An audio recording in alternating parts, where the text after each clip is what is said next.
Hello all, எல்லோரும் எப்படி இருக்கீங்க? கண்டிப்பாக நல்லா இருப்பீங்கன்னு நம்புகிறேன். இந்த லாகில் நம்ம என்ன பார்க்க போகிறோம்னா, தம்ப்லைன் பார்த்துருப்பீங்க. கண்டிப்பாக நம்ம என்னோடய ஃபஸ்ட்டு சி செக்ஷன் எக்ஸ்பீரியன்ஸ் பற்றி தான் சொல்ல போகிறேன். அது ஒரு பயங்கரமான ஸ்டோரி. அதுக்கு நீங்கள் பயந்துட வேண்டாம். நான் என்னோடய எக்ஸ்பீரியன்ஸ் பற்றி தான் சொல்கிறேன். ஒவ்வொருத்தவங்களுக்கு ஒவ்வொரு மாதிரி, ஒருத்தவங்க பாடி பொறுத்து. ஸோ இப்போ நம்ம வீடியோக்குள்ளே போகலாமா? ஸோ இப்போ எனக்கு வந்துட்டு 2021 மேரேஜ் ஆச்சு. ஆகஸ்ட் 2021. அண்ட் நான் வந்துட்டு ப்ரெக்னென்சி கன்ஃபார்ம் பண்ணது டிசம்பரில். என்னோடய லாஸ்ட் மென்சஸ் டேட் பார்த்திங்கன்னா நவம்பர் 10. ஸோ எனக்கு வந்துட்டு அந்த பீரியட்ஸ் டேட் தள்ளி போச்சு. ஸோ செக்கப் பண்ணேன். நான் செக்கப் பண்ண இடம் எங்கே தெரியுமா? என்னோடய ஹஸ்பண்ட்க்கு வந்துட்டு ஒரு மைனர் ஆப்ரேஷன் நடந்தது. அந்த ஹாஸ்பிட்டல் தான் செக் பண்ணுறேன் டேட் தள்ளி போயிருக்கு அப்படின்ட்டு. ஆல்ரெடி 1 வீக் முன்னாடி எனக்கு கிட் வாங்கி கொடுத்துருந்தாங்க. பட் நான் செக் பண்ணாமலே வச்சுருந்தேன். சரி அப்படின்ட்டு ஹாஸ்பிட்டல் தான் செக் பண்ணுறேன். அவங்க ஆப்ரேஷன் பண்ணி அடுத்த நாள் அவங்க பெட்டில் இருக்காங்க. நான் ரெஸ்ட் ரூம் போய் செக் பண்ணி அவங்களுக்கு காமிச்சேன். அவங்க அந்த வழியிலையும் சந்தோஷப்பட்டாங்க. சரி அப்படின்ட்டு கன்ஃபார்ம் பண்ணோம். ஸோ என்னோடய இடிடி டேட் பார்த்திங்கன்னா அப்போது ஆகஸ்ட் 17, 2022. நம்ம பர்த்டேக்கு ஒரு 10 நாளைக்கு அப்புறம். நான் நினச்சேன், சரி நமக்கு பர்த்டே அன்னைக்கு பிறந்தா நல்லாயிருக்கும், அது மாதிரி தான் நினச்சேன். ஏன்னா எங்கள் அக்காவுக்கு பார்த்திங்கன்னா ஆகஸ்ட் 8 டேட் கொடுத்துருந்தாங்க. அப்பாவை என்ன சொன்னாங்கன்னா, உங்கள் பர்த்டே அன்னைக்கே நம்ம பாப்பாவை பிறந்துட்டா நல்லாயிருக்கும் இல்லடி அப்படின்னு தான் நினச்சோம். ஆனால் அவளுக்கு ஒரு 5 நாளைக்கு முன்னாடியே பிறந்துச்சு. அது வேறு கதை. சரி, இப்போ நம்ம கதைக்கு வருவோம். ஆகஸ்ட் 17 டேட் கொடுத்துருந்தாங்களா, சரி அப்படின்ட்டு நம்ம ஜேர்னி அப்படியே போச்சு. ஒர்க் தான் போயிட்டுருந்தேன். மேரேஜ் ஆகியும் நான் ஒர்க் தான் போயிட்டுருந்தேன். ஒரு 1 மந்த் ஊரில் இருந்தேன். அதுக்கப்புறம் இங்கே வந்துட்டு ஒர்க் கண்டினியூ பண்ணேன். இவங்களுக்கும் ஒரு ஆப்ரேஷன் நடந்திருந்ததா, ஸோ அவங்களும் 3 மந்த்ஸ் ஒர்க் போகல. சரி நம்ம போய் கொஞ்சம் ஹெல்ப் பண்ணலாமே அப்படின்ட்டு போனேன். நான் போயிட்டு அப்படியே போயிட்டுருந்தது. ஏன்னா ப்ரெகுலுக்கு எனக்கு எந்த தொந்தரவும் கிடையாது. டயர்ட்னஸும் இருக்காது பெருசாக. நான் பாட்டுக்கு ஜாலியாக இருப்பேன். ப்ரெக்னென்ட் ஃபீலிங்கே இருக்காது. நான் பாட்டுக்கு ஜாலியாக ஒர்க் போயிட்டுருப்பேன். அப்படியே போயிட்டுருந்தது. அதுக்கப்புறம் அப்படியே மந்த் போக போக ஃபுட்டுமே பார்த்திங்கன்னா நான் நல்லா தான் எடுத்துகிட்டு இருந்தேன். ஏன்னா ஆஃபீஸில் எல்லோரும் ஷேர் பண்ணி சாப்பிடுவோம். ஃப்ரூட்ஸ் அது இது நல்லா தான் சாப்பிட்டுட்டு இருந்தேன். ஹெல்த்தியாக தான் இருந்தேன். என்ன ஒல்லியாக இருப்பேன். எனக்கு 5 மந்த்ஸ் வரைக்கும் வயிறே தெரியாது. கண்டிப்பாக தெரியாது. இப்போ பார்த்திங்கன்னா 4 மந்த்ஸ்லேயே ஓரளவுக்கு இருக்குது. பட் என்னோடய ஃபஸ்ட்டு ப்ரெக்னென்சியில் வந்துட்டு 5 மந்த்ஸ் வரைக்கும் வயிறே தெரியாது. நீ உண்மையிலே ப்ரெக்னெண்ட்டாக தான் இருக்கேன்ற மாதிரிலாம் கேட்பாங்க. 5 மந்த்ஸ்க்கு அப்புறம் தான் கொஞ்சம் கொஞ்சமாக வர ஆரம்பிச்சுது. அதுக்கப்புறம் எனக்கு 5 மந்த்ஸ்லேயே அம்மா வந்துட்டு ஒரு சின்ன வளகாப்பு மாதிரி, அது என்னமோ சொல்லுவாங்களே, 5 மாதத்துலேயே பூ வச்சு இதெல்லாம் பண்ணுவாங்க இல்லையா, அதெல்லாம் பண்ணாங்க. அப்படி போச்சு. அதை நான் வீடியோ அந்த கிளிப்பு நான் இதில் கொடுக்குறேன், அது பாருங்கள். அதுக்கப்புறம் 7th மந்தில் கொஞ்சம் பெருசாக பண்ணணும். 11 தட்டு வச்சு கொஞ்சம் நல்லா தான் பண்ணணும். நம்ம ஃபஸ்ட்டு வளகாப்பில் நம்ம மேரேஜ் சாரி தானே போட்டிருப்போம். அப்படி போய்ட்டு அழகாக எல்லாமே நீட்டாக பண்ணி அம்மாவும் அக்காவுமே தான் வளகாப்பு சோறெல்லாம் ரெடி பண்ணாங்க. வீட்டிலே ரெடி பண்ணி அது தனியாக. அது போக ஃபுட்டு வந்துட்டு கடையிலே ஆர்டர் பண்ணிட்டோம். ஸோ இப்படி வளகாப்பு முடிஞ்சுதா.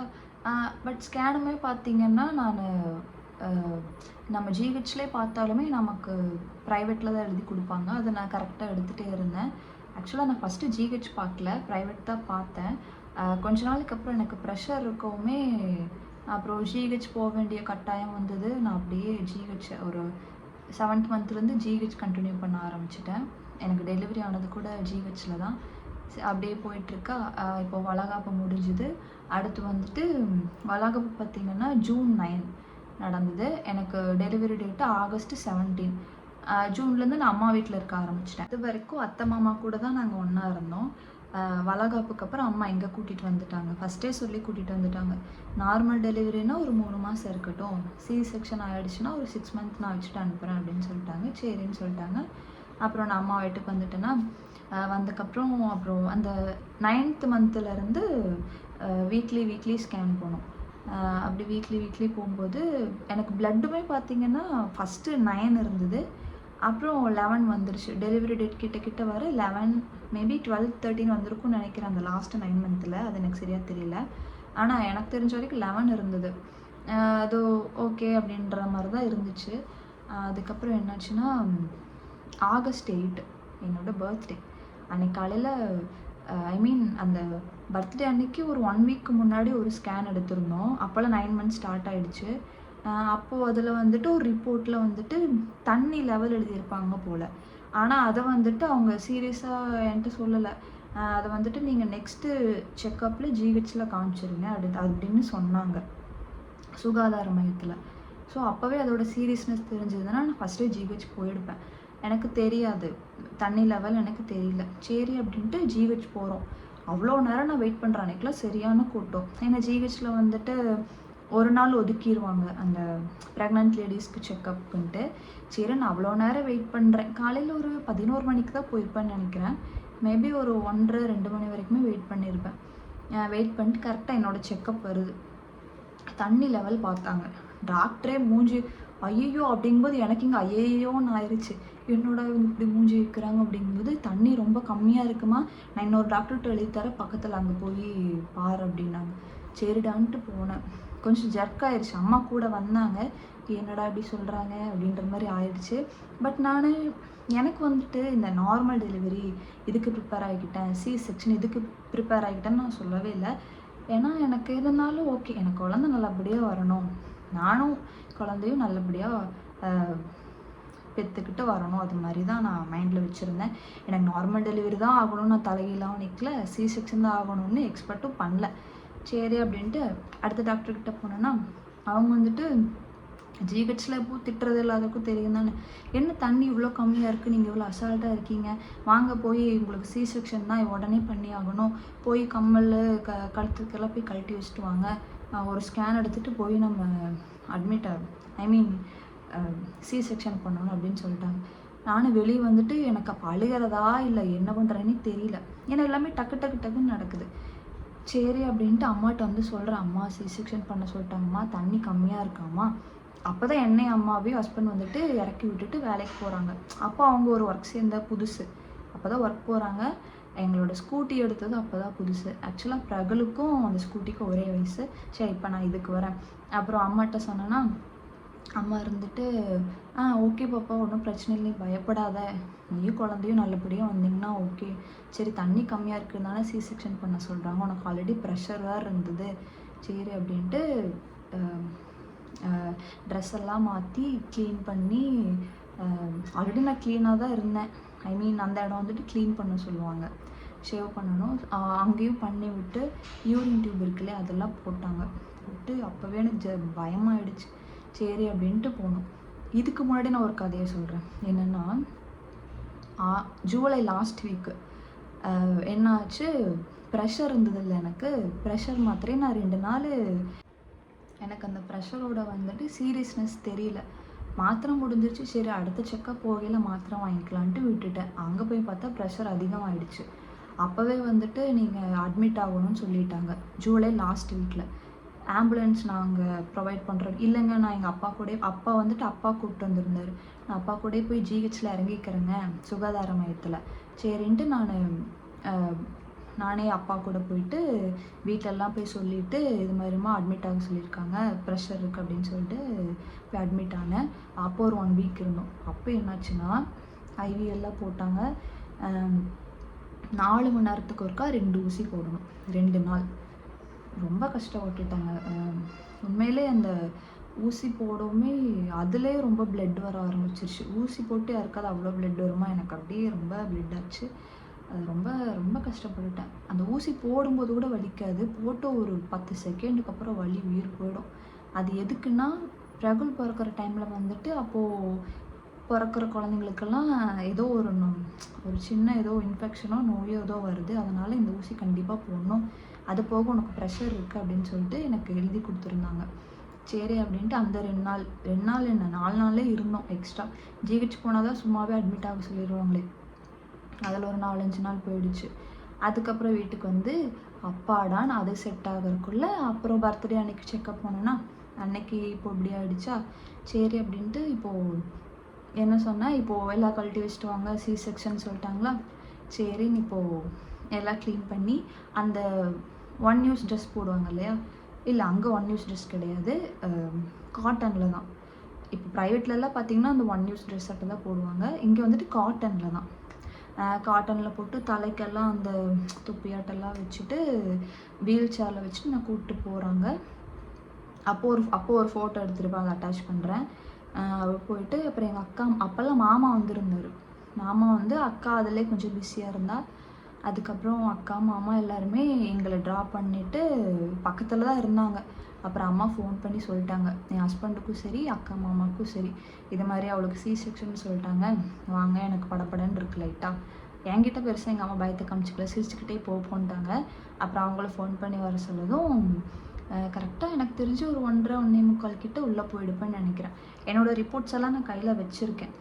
வச்சுட்டு ஆப்ரேஷன் தேட்டர்கிட்ட வீல் சேர்லேயே லிஃப்ட்டில் கூப்பிட்டு போயிட்டாங்க. 3rd ஃப்ளோர்னு நினைக்கிறேன் ஆப்ரேஷன் தேட்டரு.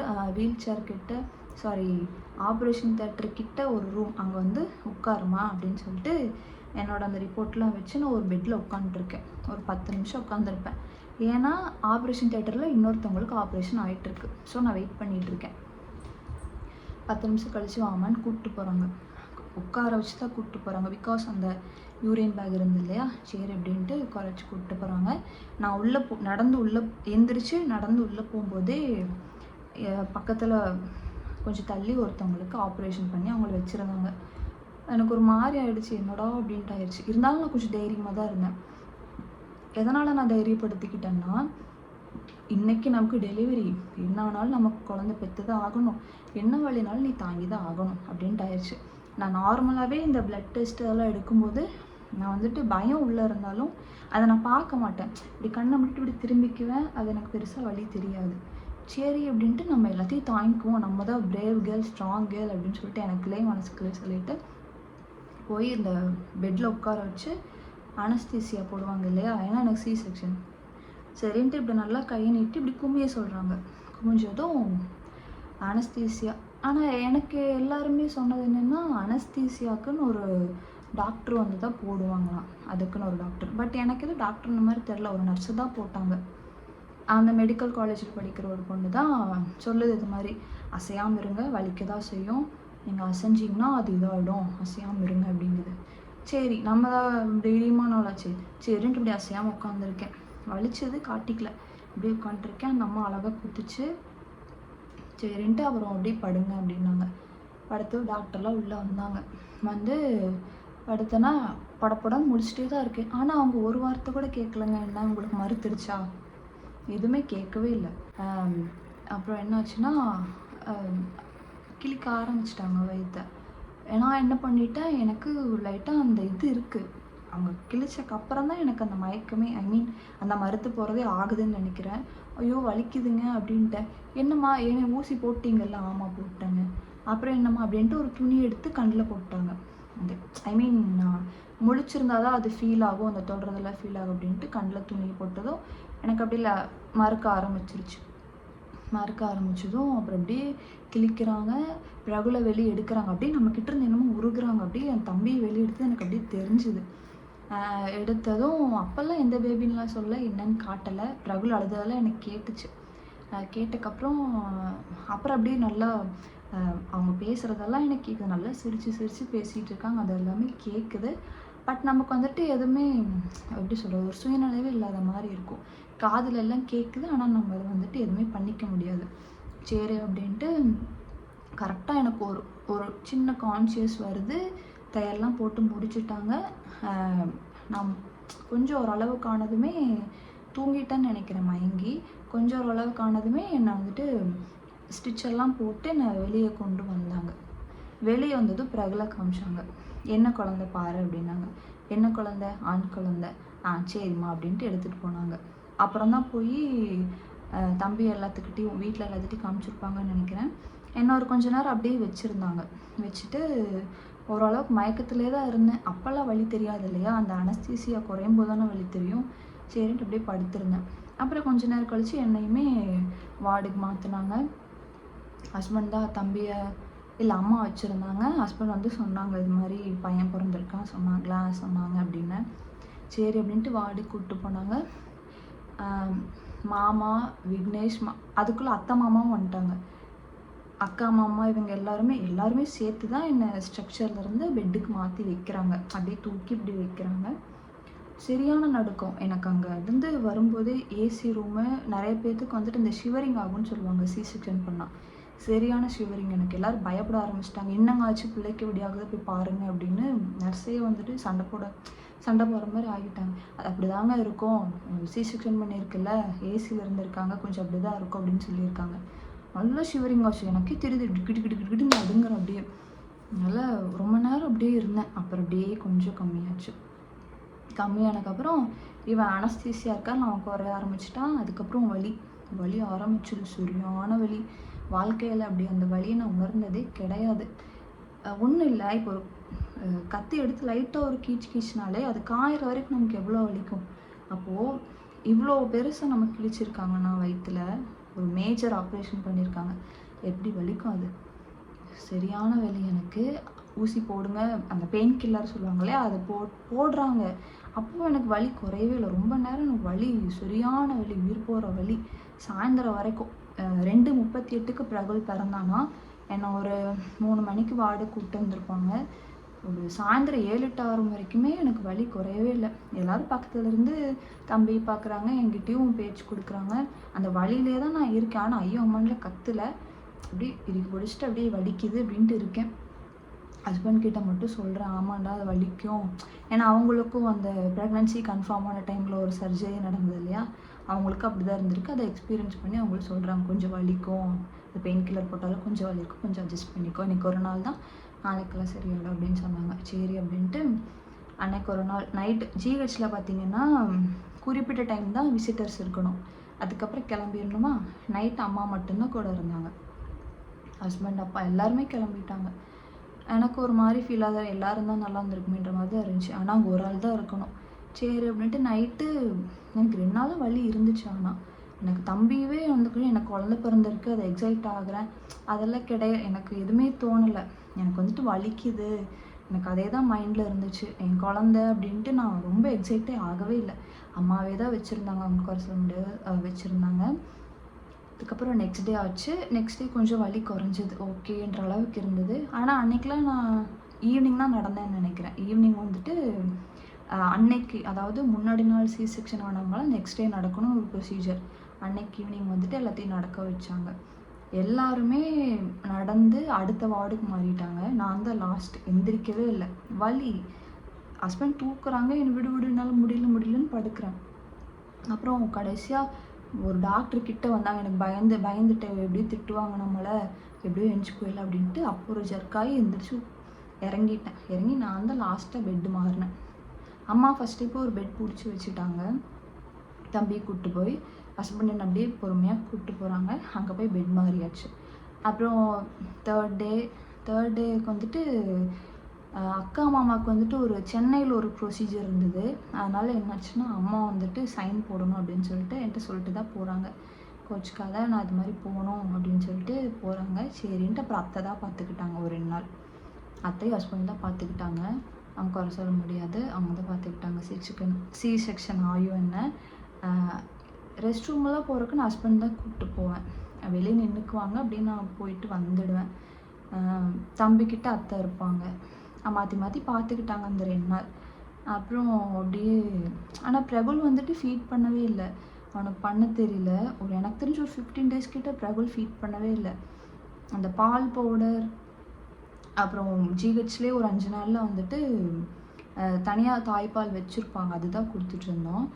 அப்புறம் எனக்கு தெரிஞ்சு ஒரு 10-15 டேஸ்க்கு அப்புறம் தான் பிரபுல் தானாக ஃபீட் பண்ண ஆரம்பித்தான். அதுக்கு வரைக்கும் நான் ஃபீடே பண்ணல.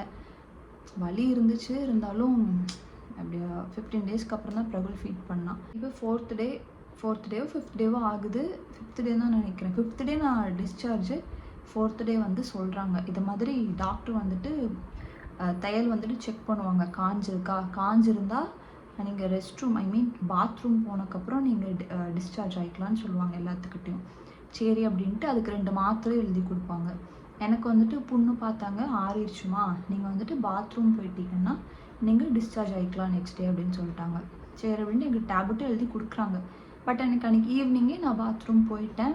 அப்புறம் நான் நர்ஸ் கிட்டலாம் சொன்னேன், ஓகே நீங்கள் நாளைக்கு டிஸ்சார்ஜ் ஆகிக்கோங்கன்னு சொல்லிட்டாங்க. 5th டே ஆகுது. மாமா தான் வந்து காரில் என்ன கூப்பிட்டு போனாங்க. மாமா அக்கா வந்து 5th டே மதியானம் இருக்கும். வந்து எல்லாமே நாங்கள் கீழே எடுத்துகிட்டு வந்துட்டோம் பொருள் எல்லாம். 5th டே வந்துட்டு வீட்டுக்கு கிளம்பிட்டோம். 5th டே வந்துட்டு டிஸ்சார்ஜ் ஆகிட்டோம். வீட்டுக்கு போயிட்டு அப்புறம் அந்த ஆர்த்தி எடுக்கிறது அந்த ப்ரொசீஜர்லாம் பண்ணி வீட்டுக்கு கூப்பிட்டு போயிட்டாங்களா. அப்புறம் அப்படியே கண்டினியூ ஆச்சு. பிரகுல் கொஞ்சம் ஒரு வீட்டுக்கு போயிட்டு ஒரு 1 வீக் கழிச்சு தான் ஃபீட் பண்ணான். அது வரைக்கும் கொஞ்சம் கஷ்டப்பட்டேன். அவனுக்கு தெரியல, ஃபீட் பண்ண தெரியல. அப்புறம் அப்படியே இப்படியே பழக்கி அப்படியே அவன் ஃபீட் பண்ண ஆரம்பித்தான். இன்னொன்று என்னென்னா, அந்த யூரின் டியூப் போட்டிருப்பாங்க இல்லையா, அது வந்துட்டு ஒரு 4th டே எடுத்துட்டாங்க. பட் எனக்கு வந்துட்டு யூரின் வந்துட்டு கண்ட்ரோல் பண்ணிக்க முடியாது. வந்துட்டு தானாக வந்துடும். கொஞ்ச நாள் அந்த பேண்ட்டி இருக்கும் இல்லையா, அதுதான் போட்டுருந்தேன். அந்த யூரின் பேண்ட்டி இருக்கும் இல்லையா, அந்த பெரியவங்கெல்லாம் போடுவாங்க இல்லையா, அது ஒரு 3 நாள் போட்டுட்ருந்தேன். வீட்டுக்கு வந்துமே 2 நாள் போட்டுட்ருந்தேன். ஏன்னா என்னால் அடக்க முடியாது அந்த யூரின் பேக் போட்டனால. அது ஒரு 2 நாள் அது ரொம்ப கஷ்டப்பட்டேன். அது ரொம்பவே கஷ்டமாக இருந்தது. அதை அடிக்கடி எந்திச்சு போய் சேஞ்ச் பண்ணணும். C-செக்ஷன் வரை என்னால் எந்திரிக்கவே முடியாது. ரொம்பவே வீக்காக இருந்தேன். ஆனால் கொஞ்சம் ஒரு தைரியம், முடியும்ட்டு எந்திரிச்சிருவேன். ஆனால் அந்த வலியை உள்ளே அனுபவிச்சுட்டே தான் இருந்தேன். அப்படியே போயிட்டு இருந்துச்சு. ஸோ இதுதான் என்னோடய அனுபவம். அப்புறம் அப்படியே 15 டேஸ் அவன் ஃபீட் பண்ணான். அப்படியே விளாட ஆரம்பித்தான். அப்படியே என்னோட அந்த ரெக்கவர் ஆகிறதுக்கு ஒரு எனக்கு தெரிஞ்சு அதாவது அந்த புண்ணை ஆறி 15 டேஸில் வந்துட்டு அந்த தையல் பிரித்தாங்க. அதுக்கு நான் அந்த சுகாதார மையத்துக்கு தான் போனேன். அதுவும் பயந்தேன் ரொம்ப வலிக்குமோன்ட்டு. 2 பக்கம் கட் பண்ணி சரன்னு 2 இழுத்தாங்க. வந்துடுச்சு அப்பாடா அப்படின்ட்டு. அப்புறம் உனக்கு அந்த வேக்சின்லாம் போட்டோம். அப்படியே நான் ஒரு 1லேருந்து 1.5 மாதம் வரைக்கும் அந்த ஒரு அனுபவம் இருந்துச்சு. வலி கொஞ்சம் ரெக்கவர் ஆகிறதுக்கு சொல்கிறேன், அப்படி இருந்துச்சு. அதுக்கப்புறம் அப்படி கொஞ்சம் கொஞ்சமாக எல்லாம் பழகிடுச்சு. அப்படியே நான் பேக் டு ஃபார்முக்கு அந்த மாதிரி ஆகிடுச்சு. ஏன்னா அம்மா தான் சோறெல்லாம் செஞ்சு தருவாங்க. நமக்கு ஒரு வேலை இருக்காது, தம்பி பார்த்துக்கிறது மட்டும்தான். தம்பி அவங்க பார்த்துக்குவாங்க, தூங்க வச்சுக்குவாங்க. நம்ம ஒரே படுக்கிறது, எந்திரிக்கிறது, திங்கிறது, அந்த வேலை தானே. அப்படியே போயிட்டு இருந்துச்சு. அப்புறம் அப்படியே கொஞ்சம் ரெக்கவர் ஆகிட்டேன். அப்படியே எனக்கு தான் என்னோடய ஃபஸ்ட்டு C-செக்ஷன் எக்ஸ்பீரியன்ஸ் இப்படி இருந்துச்சு. இதில் முக்கியமாக நான் உங்ககிட்ட என்ன சொல்கிறேன்னா, எனக்கு மறுத்துச்சா மறுக்கலையான்னு எனக்கு தெரியல. ஆனால் அவங்க கிழிக்கும்போது எனக்கு வலிச்சுது. கத்திட்டேன், எனக்கு வலிக்குதுங்க அப்படின்னு கத்துறேன். துணி எடுத்து கண்ணில் போடும்போது தான் எனக்கு ஓகேன்ற அளவுக்கு நார்மலாச்சு. அவனை உருகிறதெல்லாம் அப்படியே இப்படி எப்படி தெரிஞ்சது தெரியுங்களா, அந்த ஃபீல்லாம் வேறு லெவல். எல்லாருமே அதான் சொல்கிறாங்க, அந்த உருகிறதெல்லாம் தெரியும், வயிற்றுலேருந்து எடுக்கிறது என்னமோ எடுக்கிறாங்க அப்படின்ட்டு தெரியும். உண்மையில் அதெல்லாம் எனக்கு இப்போது 2nd டெலிவரிக்கு வந்துட்டு அதெல்லாம் நினைக்கும் போது இன்னும் பயமாக தான் இருக்குது. இன்னும் 6 மந்த் இருக்குது. இருந்தாலும் பயமாக இருக்குது. எப்படியோ சமாளிச்சிருவேனா. ஏன்னா ஃபஸ்ட்டு டெலிவரி அப்போ வந்துட்டு நமக்கு எதுவுமே தெரியாது, இப்படி நடக்கும் அப்படி நடக்கும்னு தெரியாது. இப்போ நமக்கு எல்லாம் தெரியுது இல்லையா, இப்படி நடக்கும். இது ஒரு தைரியமாகவும் எடுத்துக்கலாம், ஐயோ இப்படி நடக்குமே அப்படி நடக்குமேன்ட்டு ஒரு பயமாகவும் எடுத்துக்கலாம். எனக்கு ஆல்ரெடி நான் கொஞ்சம் பேடி தான், கொஞ்சம் பயப்படுவேன். இருந்தாலும் ஓகே, உள்ளேயே மேக்ஸிமம் வச்சுக்குவேன். எதனாலும் ஹஸ்பண்ட் கிட்ட மட்டும்தான் சொல்லுவேன். மற்றபடி எல்லாத்துக்கிட்டையும் வந்துட்டு ஐயோலாம் சொல்ல மாட்டேன். கொஞ்சம் தைரியமாக தான் இருக்கேன். இப்படி தான் அன்னைக்கு வந்துட்டு இன்னைக்கு உங்களுக்கு வந்துட்டு டெலிவரின்னு சொன்னாங்கன்னா அன்றைக்கி நான் கழிச்சு பெற்று தான் ஆகணும். ஓகே அப்படின்ட்டு தான் அந்த 1 வீக் கஷ்டப்படணும். அப்புறம் அப்படியே குழந்தைங்கள பார்த்தது சரியாயிடும். ஓகே அப்படின்ட்டு இருக்கு. அது போக உங்களுக்கு வேறு ஏதாவது டவுட்ஸ்னாலும் என்கிட்ட கேளுங்க, கண்டிப்பாக சொல்கிறேன். என்னோடய எக்ஸ்பீரியன்ஸ் படி நான் சொல்கிறேன். ஏன்னா இப்போது எனக்கு நடந்த மாதிரி தான் உங்களுக்கு நடக்கணும்னு அவசியம் இல்லை. மேபி உங்களோட இது வேறு. இப்போ எனக்கு வேறு மாதிரியாக இருக்கும், உங்களுக்கு வேறு மாதிரி ஆகும். அதனால் இப்படி தான் இருக்கும், நீங்கள் பயப்பட வேண்டாம். ஒவ்வொருத்தவங்களுக்கு ஒவ்வொரு மாதிரி இருக்கும். அவங்களோட பாடி ஸ்ட்ரக்சர் பொறுத்தோ இல்லை அவங்களோட ஹெல்த் இது பொறுத்தோ இதெல்லாம் மாறலாம். ஸோ எனக்கு நடந்த மாதிரி தான் உங்களுக்கு நடக்கணும்னு அவசியம் இல்லை. கொஞ்சம் பார்த்துருங்க, ஒன்றும் பயப்பட வேண்டாம், தைரியமாக இருந்துக்கோங்க. இதனால் நீங்களே இன்றைக்கி நம்ம இது ஃபேஸ் பண்ணி தான் ஆகணுன்ட்டு ஒரு தைரியம் வச்சுக்கிட்டிங்கன்னா ஓகே, எல்லாம் சமாளிச்சிடலாம். கண்டிப்பாக இதை நான் உங்களுக்கு சொல்லி ஆகணும். தைரியமாக இருங்க, எதனாலும் ஃபேஸ் பண்ணிக்கலாம் அப்படின்ற ஒரு ஏன்னா இன்றைக்கி வந்துட்டு நம்ம டெலிவரி ஆகி தான் ஆகணும், குழந்தைய பெற்று தான் ஆகணும், அவங்களுக்காக நம்ம தாங்கிக்கலாம், இப்படி தான் இருக்கும் அப்படின்ட்டு ஒரு மனசில் ஒரு தைரியமாக இருந்தீங்கன்னா ஒன்றும் ஆகாது. நீங்கள் பாட்டு குழந்தைய பெற்றிங்களா ஜாலியாக அவங்க ஃபேஸை பார்த்தோன்னே எல்லாமே மறந்துடும், சரியாயிடும். ஓகே, இதோட வீடியோ முடிச்சுக்கலாம். எதாவது டவுட்ஸ்னாலும் கமெண்டில் சொல்லுங்கள், கண்டிப்பாக அதுக்கு நான் சொல்யூஷன் சொல்கிறேன், எனக்கு தெரிஞ்சதை வச்சு சொல்கிறேன். ஸோ இதோட நம்ம வீடியோ முடிச்சுக்கலாம். இனி நெக்ஸ்ட் வீடியோவில் நான் என்னோடய 2nd ப்ரெக்னென்சியோட அப்டேட் பற்றி சொல்கிறேன். ஸோ இன்னொரு லாகில் பார்க்கலாம். அது வரைக்கும் உங்களிடமிருந்து விடை பெறுவது. இந்த வீடியோ பிடிச்சிருந்தா லைக், ஷேர், கமெண்ட் பண்ணுங்கள். அது மறக்காமல் சப்ஸ்கிரைப் பண்ணிக்கோங்க. இடையில நிறையா வளர்னேன். அது எனக்கு அந்த பழசெல்லாம் நினைக்கும் போது கொஞ்சம் ஒரு இது ஆச்சு. அதனால் அது போக எனக்கு பேச பேச மூச்சு வாங்குது. ஏன்னா நான் ரொம்ப நாள் ஆச்சு இவ்வளோ நேரம் பேசி. ஸோ லைட்டாக மூச்சு வாங்குது. இப்போ 4 months இல்லையா, கொஞ்சம் மூச்சு வாங்குது. ஸோ கொஞ்சம் அட்ஜஸ்ட் பண்ணிக்கோங்க. நான் இடையில வளர்னது எல்லாமே. ஓகே, இன்னொரு லாகில் பார்க்கலாம். பாய்.